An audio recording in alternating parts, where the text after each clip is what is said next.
My evaluation of the GOP's debate last night. That's the focus of a short preamble. One of the biggest questions confronting conservatives was, which broadcast would you be watching? In the interest of full disclosure, I didn't watch a minute of the Fox debate. In truth, I only had bandwidth for one event, and some reporting put out by the Daily Wire was enough to scare me, and I suspect several other conservative talk show hosts from watching or even covering the debate today on conservative talk radio. So I watched the Tucker-Trump offering, and I relied on headlines to fill in the blanks of what happened on the RNC-Fox debate. But apparently, I was the only one watching Trump and Tucker. Just ask the experts at CNN. Just for the record, Donald Trump's counter-programming is horrible. I don't think anybody's going to be watching Tucker Carlson on Twitter or X or whatever it's called now. And I don't think anybody's going to be responsive to his quote-unquote counter-programming. Well, turns out CNN was right.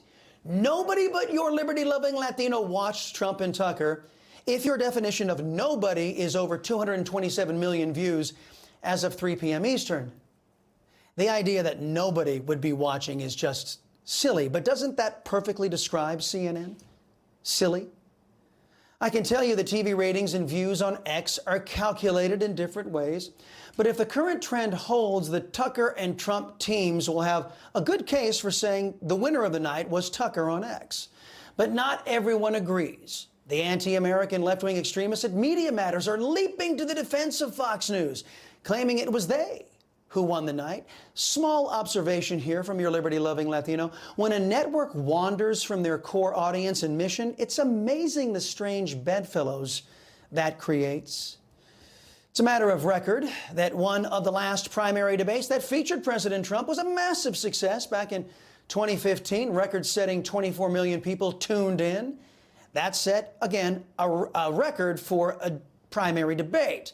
So even if the X numbers were 1/4 accurate, that program would still outperform the top primary debate on record. That's something to keep in mind when evaluating the question of which entity had the bigger audience.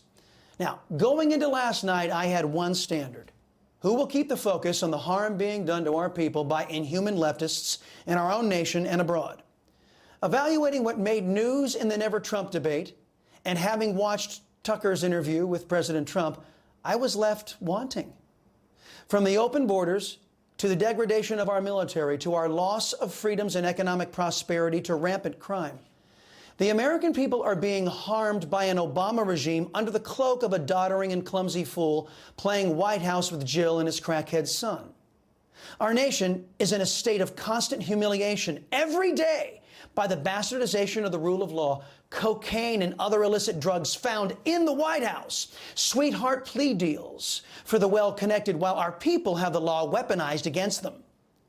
The deep state's FBI targets whole religions for persecution, military-age illegal aliens rape and murder 11-year-old girls and stuff their bodies underneath the little girl's own bed. Near as I could tell, there wasn't much focus on we the people in the RNC-Fox debate. And where President Trump and Tucker touched on the historic harm to Americans, I can't say it drove the majority of their conversation, but I was happy to see at least it got in there, which is more than I can say for nearly every Democrat and big government Republicans like Mitt Romney, Mitch McConnell, and John Cornyn. All that said, a side note to all the candidates and politicians who come on this program, and even those who duck this program. In the book of your liberty-loving Latino here, the conservative who relentlessly pushes detailed, actionable plans to protect our people from Marxists who subscribe to the Obama, Bush, Biden, McConnell agenda, that guy or woman wins. And so will America.